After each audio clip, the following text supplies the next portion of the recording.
back. Back from taking a bit of a beating. Tough couple days, especially when you take, when I take people out that are friends, and which is very rarely, the fishing sucks, will just stay out there, or they want to stay out anyway, but what they don't understand is your day starts at, for me it'll start at 4:30 in the morning, and you're typically in by 1:30, right? That's it, then I've got time to recoup, get the boat cleaned up, get everything ready to go, get to bed at a decent time. And I screwed up, took a good friend of mine from my past, real good friend, and he came out for a couple days, and we went out, and it finally happened, one of those dead days where there's just nothing going on for miles, every boat's coming in with the same report. Next to nothing, the odd fish, so ended up coming in at like 7 o'clock at night, 7:30 at night, from 5 in the morning. First day, and almost did the same the next day. And then had to come home late last evening, so I'm a little beat up. Anyway, quick note. Yeah, I'm gonna be dropping some F-bombs in this first part of this video. All right, just a heads up to you parents or whoever, if there's actually anybody left from offended culture that might still be here, which I kind of doubt, but you never know. I have to drop some F-bombs. Why? I want to show you guys exactly how I deliver when I may be in a group of individuals who are going to ridicule me for what I saw. All right, I really need to share this with you. I don't expect everyone to take on my absolute similar, exact same delivery because, yeah, I'm a little rough around the edges and I'm not embarrassed to admit it. I am, okay?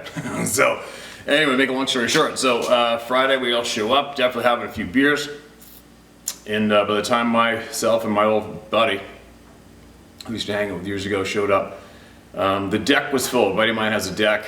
There was 1, 2, 3, 4, 5, 6 different guys there, men. And myself and my buddy show up, and the majority of these guys are tough, ass-kicking, no bullshit taking or dealing dudes, ex-hunting guides, current fishing guides, and all of them either loggers or ex-loggers. Okay, we're talking about the crew that'll gobble you up and can be fairly intimidating to some people, right? So my childhood buddy didn't know any of these guys. Well, I knew they all had, you know, mutual contact, friends along the way. It is an island, right? And we're bullshitting away, and all of a sudden my buddy said something about, to the effect of, yeah, and then this guy over here starts talking about Sasquatch, you know, kind of yell talking and laughing in an absolute demeaning, humiliating tone. Now, don't get me wrong, I'm not sensitive by no means. I've been through the ring, I'll tell you what, when it comes to catching shit, getting shit chucked at me and dealing with it. And these particular group of people who I know and respect a lot, I know that they're just not into this topic, and I respect that, and I don't give a shit, and I don't need to talk to them about it, so I don't ever bring it up. It is what it is. I'm quite certain, well, they do know of me and the history of this topic, but they don't give a shit. They don't talk about it with me, I don't talk with them, and I don't even think about talking about it with people on average anyway, because I know it's a waste of time unless somebody brings it up and they have an honest interest. I just don't push the topic. I don't. That's why I never say like, subscribe, and share, ever, because it's a waste of time, as far as I'm concerned. But anyway, so then my buddy continued to try to laugh, over-exaggerate, laugh a little harder. And I had a couple beers with me, and I thought, yeah? Because I just didn't need any of my friends who I know I have respect for, and they have respect for me, to join in and start laughing at me as well, and potentially see me as a little weak in a way. How can I describe it in man world? I don't deal bullshit. I don't deal bullshit to people, and I don't take bullshit at all. And I respect all. Even if it's bullshit for my friends, I'm not going to blow a gasket like what's known as today as a Karen, but I'm going to stand up for myself, right? If I feel the need is warranted, which at this time I did, because this topic obviously is a dead serious one when it comes to me and a lot of you. And I'm at a deck with a handful of people there that I don't know at all. They don't know me. And right off the bat, one of the delivery is a potentially demeaning, humiliating tone towards me and this topic at the same time. So I felt that, okay, Okay, here we go. Let me set it straight for all you guys, just in case you missed it. And this is what I said. And this is my exact tone, the exact look on my face is exactly how I deal with potential humiliation if or when it ever comes up, which is very rare for me. And I want to share it with all you guys, so possibly it'll give you courage to speak out loud or give you another flavor of tone and delivery on how to deal with it when what I consider the scared little kittens come laughing. Okay? So I said, yeah, laugh it up. Laugh it the fuck up. Because actually, you know what really happened back in the day? I woke up in the morning, I thought to myself, gee, I wonder what the fuck I can make up today that I saw in the woods that I didn't ask to see and share with all a bunch of pricks like you guys so I can get laughed at later on. I know, I think I'm gonna wake up this morning and I'm gonna come home from hunting and I'm gonna make up a story and tell everybody that I saw about an 800-pound hairy dude squatting on a rock looking at me from 15 yards away. That's what I'm gonna fucking do, for sure. Yeah, because I need that attention from you guys. Said no one ever. Do you really think that anybody's big enough to laugh me into changing my story, my experience I didn't fucking ask for, because you're laughing at me? You really think that you laughing is gonna change that? Do you, Skippy? And that's what I say. And believe me, it's very effective. It shuts the laughing down in a fucking heartbeat, sorry. In a heartbeat. I've been in an absolute gnarly man world for a few days. But there isn't anybody who has a comeback for that. When you score up, look them in the eye, get dead serious, and you want to go on humiliating me, and I'm going to turn it around on you, and you're going to be humiliated to rat shit in about 27 seconds every time. Because what are you going to say to that? Like, think about it, you guys. For all you people who are intimidated by the topic or a little hesitant on speaking about it in the open because you don't want to be ridiculed, it only takes about less than a minute to turn the ridicule around. It's very easy. Number one reason why is it easy is because you're being honest. That's why. And another share the number one reason why it's effective is because you're not scared. At this point of the game, with the amount of knowledge that's out on this topic, the amount of people that have unfortunately had the honest truth slapped in their face, we're finally at the point now where the people that laugh and want to ridicule, they are 100% scared little kittens. That's what they are. There's no way out of it. It scares them. All right, so there you go. That's a classic example of how I deal with ridicule, how I always will, and I would stake my life on it. If you put me on the stage or on the podcast or in front of anybody, I don't give a shit who it is. You put me with those people, and I'll have them feeling embarrassed and ashamed when it comes to discussing this topic every single time. It's very easy for me. All right, so there you go. That's my little somewhat of a motivational delivery for all of you who feel insecure when it comes to this topic, and what you know, and what you've seen, and what you didn't ask to see. All right? You have to understand and realize and accept the fact that you did not ask for it. And you're honest, and you're brave, and there isn't a fucking human being out there who can humiliate you into changing your story and changing your truth and changing the honest fact. All right? Take no shit. If it comes your way, throw it right back 10 times deeper, harder, whatever you want to call it. Okay? It's easy. It's easy when it's truth and honesty wins every time. Good wins over evil every time. You just have to accept that fact, and then you're fine. So, getting onto it, where is all of my stuff? Whew, thought everything got erased off my phone for a minute there. That would have really been alarming, wouldn't it?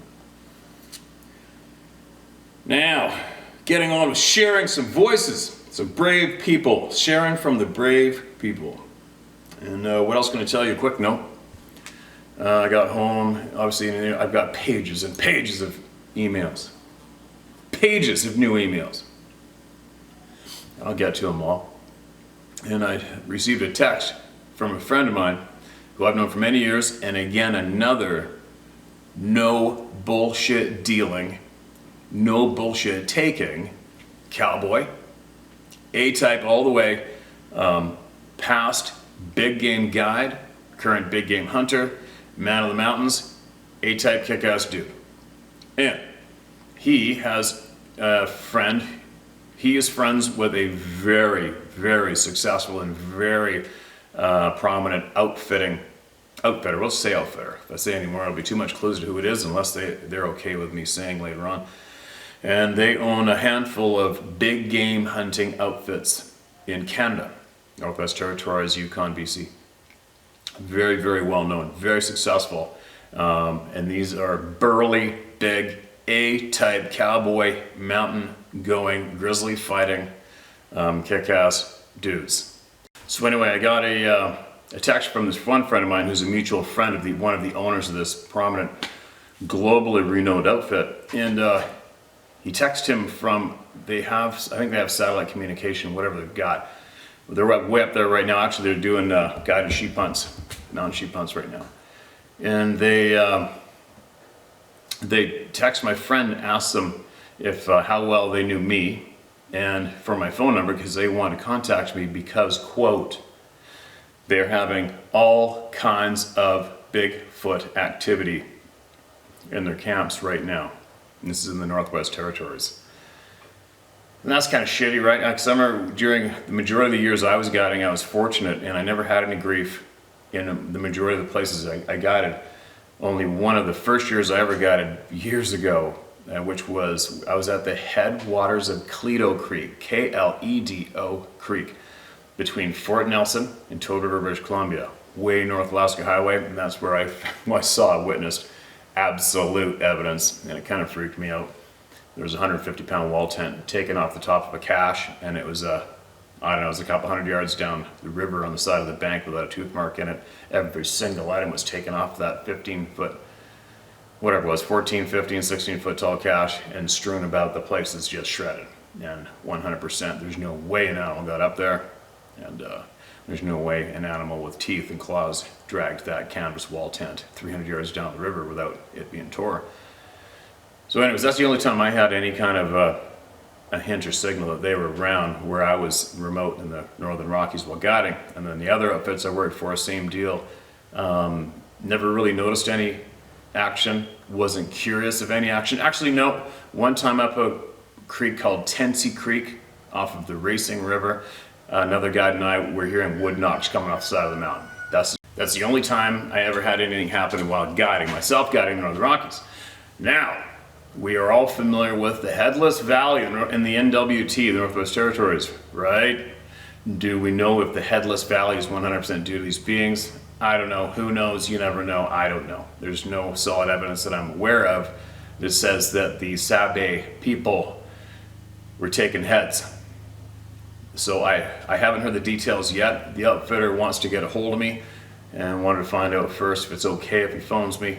And I guess they had a discussion last night, and he said that all of his native guides, all of his guides have all talked about this shit, he said, for a long time. And he was never really in acceptance of it, but he never really looked into it, and he never saw anything in all of his years guiding in British Columbia, the Yukon, and the Northwest Territories.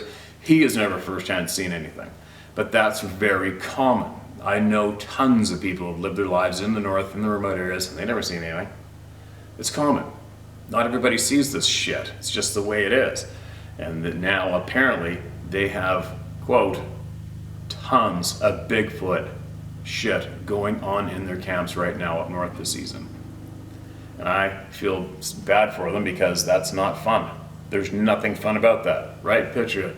You, especially picture it if you're not familiar with this topic, you are right now dropped off by bush plane in the absolute middle of freaking nowhere, no escape, no car, no truck, no getting out of there, and even possible staff or camp cooks that have to stay in camp alone for the day while the guides are out guiding. Imagine if you had no knowledge on this topic and next thing you know, you got shit going on. Everybody in camp's talking about it, you're hearing it, whatever's going on, and you've committed to being there for the next 90 days straight. How shitty is that gonna be? Real shitty. And if I was up there right now guiding, I wouldn't be too stoked if this shit was going on every single day. I got enough to worry about. I've got horses I gotta get in. I got horses that are taking off, I gotta go find in the middle of the night. I got emergencies I gotta deal with. When you're guiding, it's not an 8-hour day job. It's 24/7. doesn't matter if the sun's up or if it's pitch black, you have to go by yourself to go deal with shit all the time. Or you gotta take your hunter and go to the middle of nowhere. All the time, by yourself. Spike camp, just 2 of you and 5 or 6 horses. Helicopter. So anyway, it's time to get some voices heard. You heard enough of mine this morning, right? This is an email that came in fairly recent, and the title of it caught my attention. So I think I'll share it. Let's hear what they got to say. This is titled, I Got the Puzzle. I got the puzzle. Mankind keeps making civilizations and destroying himself. The Sabe are the Noah's Ark repository of human DNA that will survive all man's attempts to destroy himself and the planet. Man's chimeras, nuclear war, CRSPR genes. Alright, I had to switch up the camera. It's nothing worse than the camera shutting off and I have to keep looking to see if the camera's recording while I'm reading. This one won't, but I think the audio is a little more sensitive. But we'll see. Here we go. Our civilization is 23.0 or maybe civilization 500, who knows? We're seeing Sabe now because we are about to self-destruct again for the 100th time. When we do self-destruct or get hit by an asteroid, volcano, etc., the Sabe will be the meek that inherit the earth. They will take over the huts that we have left behind. But eventually they will lose their hair and with help of the aliens, look and act like us again. A few thousand years from now, their fossils will be found and civilization 501.0 will say, we used to be great apes, Neanderthal, Cro-Magnon man, etc., and we evolved. Same lies, same crap. Next civilization, say 501.0. We still have the same Sabe hanging out interdimensionally in the woods / subterraneally for when that civilization comes to an end. Rinse and repeat. Do I believe this? Not sure. Does it matter? It's not my focus, that's for sure, but it's interesting. This is why the scientists said it's not who they are, but why they are here that is important. And the beings overseeing this, collecting DNA, the aliens, aka Noahs, or ant farm keepers. They are now the focus of the scientists and the cutting edge thinkers. I think I get it. Correct me if I'm wrong. So, what do we as humans do? Can we stop it? Can we survive it? Shall we fight it? Go with it? These questions are above my pay grade, but I'm interested how the community here decides to address them. Steve, I'm Christian, so this stuff doesn't interest me as much as, am I following in the steps of my creator and savior / friend Jesus right now, right here, today? That is my greatest challenge and greatest gift. But the puzzle is interesting, and knowledge used with love is always good. I came to this channel because I suddenly felt afraid to go into the woods. The advice to trust my gut and knowledge of these beings has been invaluable in helping me face my fears and make peace with myself and the forest. It's a process, though. Glad we can all support each other in this community. Thanks for all you do, and sending love and prayers to you. You can use my name. Blessings. Wendy Lynn Adley. Wendy Lynn. Oh. Note from me. Did we self-destruct due to a serious flaw? Character flaw? Or is there dark in control? Holy shit, that's note for me. Sorry, that's my own note. I was just gonna say, holy shit, you just the words out of my mouth, excuse me. But I wrote that at the bottom. Now, there just might be something to what you just shared with us, Wendy Lynn. Because it's funny, while I was on the boat in the evening daydreaming, I daydream a lot. I try to figure out shit a lot all the time, always thinking about stuff. It's almost funny, it is a proven fact. Civilizations have come and gone from here without a doubt. Right? Very intelligent civilizations. I've had numerous people contact me in the past. I had some other scientist types who didn't want to reveal their identity, so I didn't really give them too much attention, but they said to me flat out that computer-like chips have been unearthed from over 400 yards below the ground and deeper in Alberta by oil-rigged drillers, and that they have come up with absolute evidence of past modern civilizations that were thousands and thousands of years ago. How amazing is that? I've read it, took note of it. I can't prove it myself, but I thought that would be quite interesting. And then, of course, you got the pyramids. You got all sorts of evidence that some people or beings were here before us, and they were very, very capable and very intelligent, and they're gone now. So let's just say, and now we've got some more evidence pointing to the fact that our DNA has been manipulated intentionally, right? Let's just say it's true. Let's just say that we are an experiment. And they're trying to perfect us, possibly, in a way. And who is they? I haven't a clue. But what do you guys think? Do you think that possibly we are a species who we continuously have some serious flaws that cause our demise, and these flaws enable us to exist for, say, I don't know, maybe 12 or 15,000 years on average before we implode ourselves because of our flaws. And what one or more of those flaws are that I've noted is the flaw in the human characteristic of needing more, needing control and power. That's a very, very serious, lethal characteristic flaw that's in us as humans, right? We've all seen it in the system that we've created that directly makes us implode and fail is the system in place in all of the countries right now, which is having somebody voted in as that one person in that position. And that is what fuels our demise, because it only caters to that character flaw, the character flaw of needing to be number one, needing to be in control, and needing to have the power, instead of the common character trait of having great ideas that are going to rock out everybody at the same time and make life just awesome.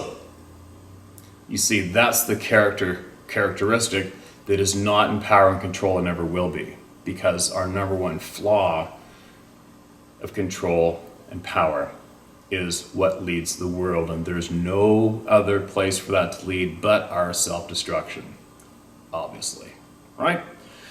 So there you go. I don't know. As we all try to fill in our puzzles, is that what's going on? I don't know. What do you guys think? Do you think our demise is 100% due to us being created with a very serious flaw? Or do you think there's just some dark-ass bastards who are manipulating us with a joystick, making us do stupid shit until we all perish? I don't know. It's easy to point the finger at somebody else, right? And that somebody else being the dark figure, instead of accepting the responsibility and the fact that we have that absolute failure characteristic trait of needing to be in power. It's unfortunate. How do you wipe those people out? And then after a certain amount of generations, as man becomes more modern and civilized, how many generations is it until all positions of any type of leadership is filled by people with that prominent characteristic flaw? And then that really leads to a rapid decline in our existence, right? Am I making any sense? Probably not. I wonder how many people are fast forwarding through this part of the video. Anyways, that's what I was thinking about the other day. So funny, coincidentally, I read this email from Wendy Lynn. Anyway, moving along, thank you so much for that email. I'm sure you got a lot of people either going, uh-huh, or uh-uh. But it's a great add to our day, right? To get the brain matter working. All right, who else do we got? This is titled, "It Was in the House." Uh-oh. Hello, Steve. Please don't share my name. I got you. I just want to share my story. It was 76 or 77. I was around 19 years old. My family left Cutter, Arizona, and moved to a house just outside of Globe, Arizona. From the first time we moved into this new house, the whole family, which included my mom, dad, and I, all felt uneasy with the mountain behind the house and always felt as though something was watching us. Even when company was over for a barbecue and things of that nature, I remember hearing them talk about the uneasy feeling they felt, just as we had. In 1978, I had just come home from a drive-in movie. The movie I watched was Halloween. Lovely. But even having just watching a scary movie, I had no idea the level of fear I was about to experience.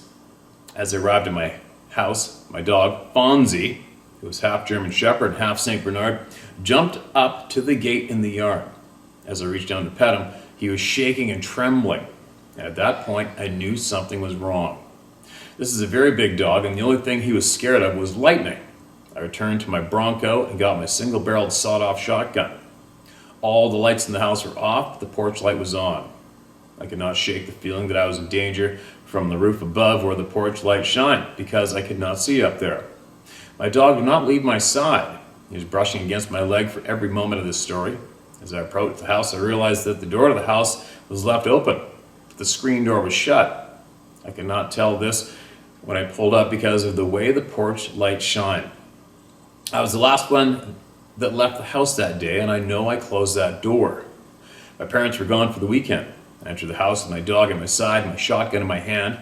My dog's fear and trembling had me extremely worried, so I decided to clear the house SWAT team style, room by room.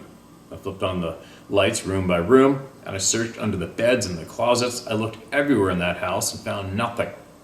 At that point, I turned on all the floodlights on the outside of the house, and I turned off all the lights inside the house. I opened up the curtains everywhere and looked closely outside to see if anything was out there, as I was confident the house was empty from my search. I saw nothing outside, so I decided to go to my room with my dog and shotgun still in hand. I decided to get some rest, but could not sleep, as I felt uncomfortable because my bedroom window was right behind my head, and my dog was still shaking with fear. 10 to 15 minutes later, I heard footprints coming out of my parents' bedroom, which was directly across the hall from my room. Whatever it was running out of their bedroom. I could hear the footsteps, and it was bouncing off the walls down the hallway. I then heard the back door open. I'm getting goosebumps in my arms right now. Whoa, from reading this one. I then heard the back door open, and then slam. Slam closed as it ran out of the house. A bit later, I finally gained the courage to go out of my bedroom and see if anything was damaged or broken, and nothing was. I was up all night until about 4:30 in the morning. Later in the morning, my older cousin had come to visit my parents, not knowing they were out of town for the weekend. He could tell I was not myself and something was wrong. So I told him what happened. He believed me and said he too had always felt an uneasy feeling at this house. After telling him the story, we did not go looking for anything, but happened upon a footprint outside the yard. So, whatever was in my house that night either jumped over the yard fence or opened and closed the gate as he exited the yard. The footprint was in the parking lot and was approximately 18 inches long, wide, and you could see all 5 toes. This is the only footprint we could find. Although, I have to admit, I didn't go too far up the mountain searching for others. I should have taken a Polaroid picture, but the thought never crossed my mind. You have to realize, up until the time I saw the footprint, I didn't know what sort of a creature was in my house, whether it be a human, a ghost, an alien, a Sasquatch, or anything else. I could not live there much longer after that and moved within a year after this experience. No doubt. I have to say this, there is no way that thing came into the house after I had searched all the rooms, and I know it came out of my parents' bedroom. So here's the really spooky part. I think it had to have been invisible when I searched that room. I know that might sound crazy, but it's the only thing that makes sense as I think about how all these events unfolded. I've had other supernatural encounters and have seen UFOs. My brother also has a Sasquatch story that happened approximately 12 years before mine and only about 3 miles away as the crow flies from where my experience happened. He was riding in the passenger seat in his friend's pickup when they ran over a white Sasquatch that was standing in the road. He was huge and hairy, and the next thing they knew, it was jumping up and down on the rear bumper as it was holding onto the tailgate. Here's the strange part of this experience. They did not feel a bump as they ran over it. It was as if they went through the Sasquatch. The friend's pickup bumper was bent down in a V shape from where the being was jumping up and down. It then jumped off and ran away. I've had goosebumps as I'm writing this out because of the fear these memories bring back. That's it. You just gave me goosebumps, man. And I mean that. That is a shit eater. It's a shit eater. I don't know if I shared it. I don't think I did, but somebody emailed me they said it was a trail cam photo of a little one inside their house. And here's this brown hair covered thing fridge on the left, kitchen counters in the background, and is facing away from the camera. I don't know if it's legit or not. I didn't feel it overly important to share that photo with you guys, but that's one of the memories that comes to mind when you mention something being in the house. Now, what I would think from the knowledge I've gained from all of you, I think what I would think of at this point would be, the portals being very real. The non-stop feeling of everybody feeling uneasy and like they're being watched from that particular mountain behind the house tends to make me think that the area where that house is and where you guys are, I wouldn't be surprised if there's one of these portals in the area.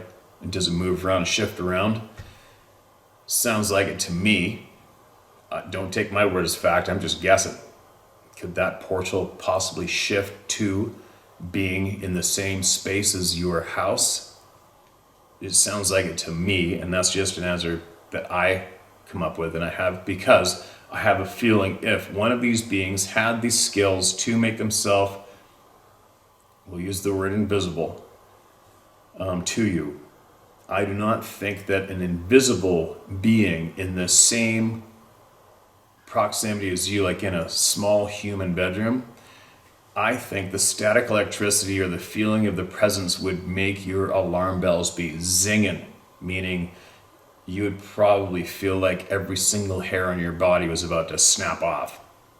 I think if one of these beings were in the same confined space as you at the same time, although you couldn't physically see them, I think your intuition, your senses would be going absolutely overload ape shit, like you just jumped into a frickin' battery.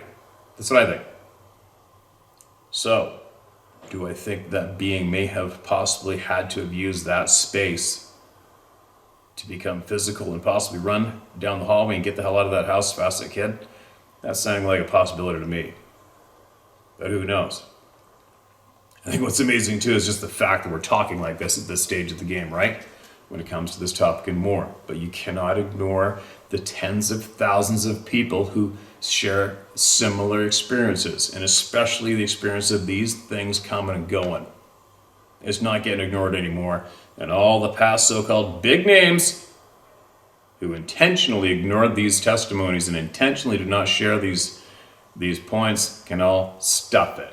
And that's why we've kicked you all to the curb, because of your failure to acknowledge honest people's testimonies, because it didn't quite fit what you wanted it to be, right? And that's why you are all looked at as failures to me now. Thank you for being brave and sharing that, man. Absolutely appreciate it. Anybody out there with something they want to share, but if they think it's just too far-fetched, it's not anymore. All right? It's not too far-fetched. Get it off your chest and share that shit. You're not alone and you're in a safe place. All right? Who else do we got? Another Sasquatch experience in PA. Hello, Steve.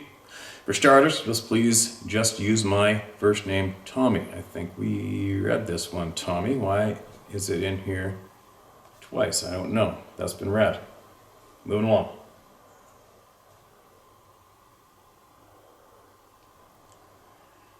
Picture and a few strange occurrences. All right, let's check it out. Hello, Steve. My name is Jay. I live in North Vancouver, BC. Okay, neighbor. I've had a few encounters I cannot explain. One was at Alice Lake around 14 years ago. Okay, dude, Sarah had an experience there as well, and I've heard of numerous people who had experiences around Alice Lake. Know where it is, been there. Had something walk up to our tent in the middle of the night. I could hear the heavy breathing, and it definitely sounded heavy and bipedal. I didn't have Sasquatch on the brain. It was big. Could have been a bear. Another time camping at Cultus Lake 8 years ago. A scream came from over the lake at around 3 a.m. that sounded like a woman getting murdered. Cultus Lake, shit piles of sightings around there too, man. It woke a couple of my kids up, and they were terrified. One time on a hike on Seymour Mountain last year, I had the feeling come over me that I felt pressure and that dread feeling coming over me. Something was telling me to leave in my mind. I collected my things and communicated in my mind that I was going to leave, but just wanted to collect my things. I said a small prayer, made my way back to my car. It took me an hour to start my car. Possibly zapped? Maybe. I found a couple tree breaks and X formations on Seymour. I took a few pictures the other day and felt compelled to snap a picture of the same tree as I had the feeling that I was being watched. I was zooming into the picture afterward, and it's a face or pareidolia. You can share these pictures or whatever. I'm not actively looking for these beings, but I'm definitely interested in the topic. I have friends that have told me about their encounters around Golden Ears and Stave Lake, and strangers have told me about their encounters around BC after seeing a sticker on my vehicle. I have no doubt in my mind that they exist. Too many credible people with encounters. I appreciate your approach to this topic. I have Ojibwe in my family. I know there is a history of Sasquatch, although it has another name, the Sabe. Look around the middle of the picture. Like I said, I don't know if it's pareidolia or a face. Yeah, I don't know, man. You know my stance on pictures. I just don't give a shit. But I'm going to share them. I will share them. I've found lots of physical sign myself in the bush over the years. I've shared some of it here with you guys, but let's face it, it doesn't really make a difference, does it? When we're delivering to the masses, when we're delivering to our monstrous community. Photographs, even a color film strip, doesn't really do too much. It's the testimonies of all the people. That's the power. Pretty sure we've proven that already, right? This is the power of the people and the testimony. And not getting the testimonies kicked to the side. That's the key. Holy shit, this one is a book and a half. I will have to read that later. All right, this is manageable. I'm going to close on this one, and I'm going to be back with a bunch more before I leave again the coast. Bigfoot encounter in Maine when I was a base commander. I like to show in its honesty, so in the spirit of human brotherhood, I thought I would finally share my story publicly. At the time of this encounter, I was a base commander and pretty much told only a few trusted friends. I wasn't allowed to go public with controversial information that some people would consider crazy, nor did I ever want any publicity. My present work with advanced technologies is secret. I'm a rocket scientist and have done a lot in the space business, including working on the last 5 Apollo moon missions at Cape Kennedy. Working on the space station and space shuttle, putting up a satellite, working on Star Wars, working on putting a man on Mars and launching missiles into Kwajalein from Vandenberg Air Force Base. I'm an electrical engineer. These Bigfoot beings we share a planet with are real. And us real humans who understand the unlimited deceit and duplicity of our governments need to pool our knowledge and work together to ever bring this planet out of its slavery and utter depravity. We are the future of the human race, if it is to have one at all, not the twisted dictators who run this insane asylum. You can use my first name, Dwayne. My second wife, Helen, and I were driving back from Bangor, Maine, to my Air Force base. I was the base commander of Columbia Falls Air Force Base, Maine, the first over-the-horizon radar construction and startup. We've driven 90 miles to go to a movie in Bangor, there being no movies any closer to us, and we're on our way back to Machias, Maine at 1 a.m. We're somewhere south of Aurora, Maine, halfway home to Bucks Harbor Air Force Base. I have my F-150 Ford 4x4 loaded, floored, for a hill ahead. At 7 miles per hour, there was no one else on this road. In my high beams on the left side of the road ahead, here was this Bigfoot looking at me, just standing there with his hands at his sides. This Bigfoot had to be at least 15 feet because I was driving with high beams on in a 2-lane road, and he was on the opposing side shoulder, which is always lower than the road. I was 8 foot high in my factory-raised truck, and that would be about 15 feet away, and I was looking up at him from my big Ford. I still remember how odd it felt looking up. You don't have to look up on a 10-foot man. You don't have to look up at a 10-foot man standing 15 feet away. The hair on the back of my neck was standing straight up. He had war paint on, which was triple scary. Because why? Afterwards, I thought maybe he was playing a scary joke on me, but I didn't know what that was about, except it was scary. Neither my wife nor I said a word as I kept the gas pedal floored all the way to the top of a large hill. The road was straight. After we went over the top, Helen says, "Did you see that?" I said, "What did you see?" She replies, "What did you see?" This being had longer hair than a bear's, and a human-like nose, not snub, no hair on his face, hands, ankles, or feet, but brown hair everywhere else. His hands were very large, but like humans, no claws. His face was what riveted my attention. I could see him clearly in the high beams, and his face rotated to follow me as he looked me in the eyes. His face is almost perfectly flat, which is very strange, except for the nose. And kind of whitish, not pink. But that was an impression, because I was having trouble figuring out what I was seeing. He had war paint. That's what it looked like. Different colored paints running from his hairline down his entire face, like he had spilled some paint cans. More scary than any war paint I've ever seen on Indian paintings. Maybe he was playing a joke on me, trying to scare me. It worked. My hair stood on end all the way up over that hill. As for where a Bigfoot would get paint, they're shapeshifters after all, so that's an easy one. Not that it made sense to me at that time. Helen asked me if I wanted to go back and see what it was. She saw the same thing, of course. I thought for a minute and said, "No, I'm not afraid of anything, but he is scary." I'm very telepathic, and I told Helen his mind was totally alien. I could not find a single thing while driving past that we shared in common. It was totally alien. He was an ET, not only from Earth like us. He was an ET, not only from Earth like us, and much more telepathic and mentally powerful than me. I told Helen I was the base commander, and I could not afford to disappear for a week and have to tell some story about being abducted by an alien Bigfoot. That would not work. Besides, he was way too scary. She didn't want to go back either. This is around August of '79. Now, after watching people's stories on your channel, I finally got the message of the war paint. Despite the immense differences being between our races, the big guy was telling me that they will help us. They will go to war on our side against the evil dudes who are running this planet and who put up the Georgia Guidestones. If you don't know that agenda, Google that. The Bigfoot are our friends despite differences. It's their ass too if there is a planned species extinction on this planet. What just killed 10,000 head of cattle in Kansas one day? It wasn't heat, and it wasn't the same Star Trek rift in the magnetosphere like NASA put out. That's shit science. Our government will do anything to prevent us from believing in ETs, and that includes Sasquatch. That would end their control over Earth.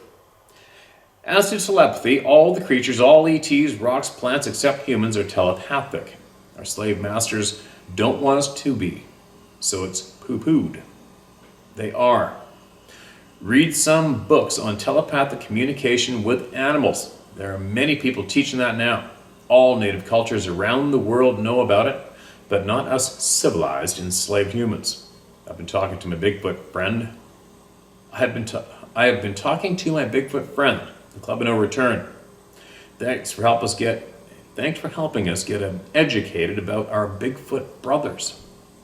Okay, man, there's a handful. There's a big mouthful. All right, there you go. I guess you probably, for our sleuths, you gave enough information for some to find out who you were or are pretty easily, if that's who you were, from what you shared and what you did when you did it.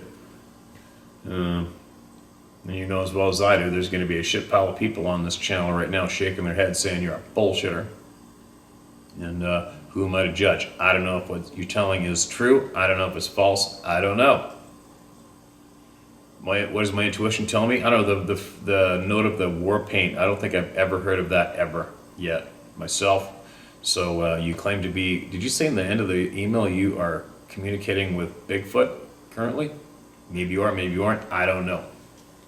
But you sound fairly confident in your delivery. So if you have, if you got something going on for real behind the scenes when it comes to these beings, for real, email us back a little more intimate detail of just how, when, and what, and share it with us. All right? Or not. But anyway, we'll leave, as usual, for everybody here, take from it what you will or leave it, all right? Don't waste your energy if you feel the knee-jerk reaction is to shit on somebody's testimony or scream to the world that you think that one was bullshit. Doesn't matter. Trust me. Everybody's got to accept the fact that it just doesn't matter. Excuse me, what you personally think, because it's your puzzle, it's your ride. Okay?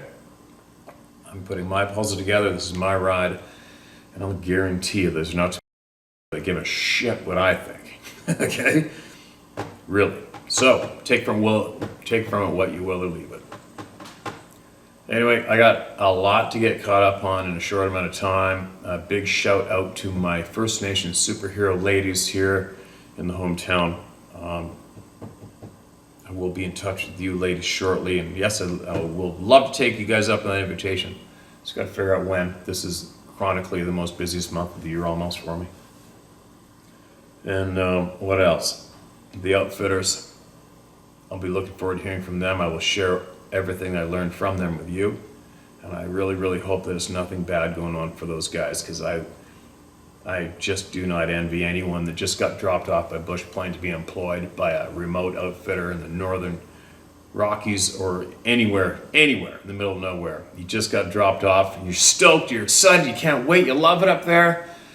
You've been doing it for years, and all of a sudden this year there's a shit pile of stuff going on from 8 to 10 to 12 foot tall, hairy, 1,000-pound beings. And you're committed and you can't leave. Oh, it's gotta suck ass. So, looking forward to hearing from them. Hopefully I can help them. Give them some kind of something to enable them to stay, not quit, be brave, and carry on and go through their day as normal. Regardless of what's going on, unless shit starts getting violent, which would be really bad too, right? We'll see what's coming. But anyway, that's all I got for right now. And I will be back shortly with many more voices being heard. See.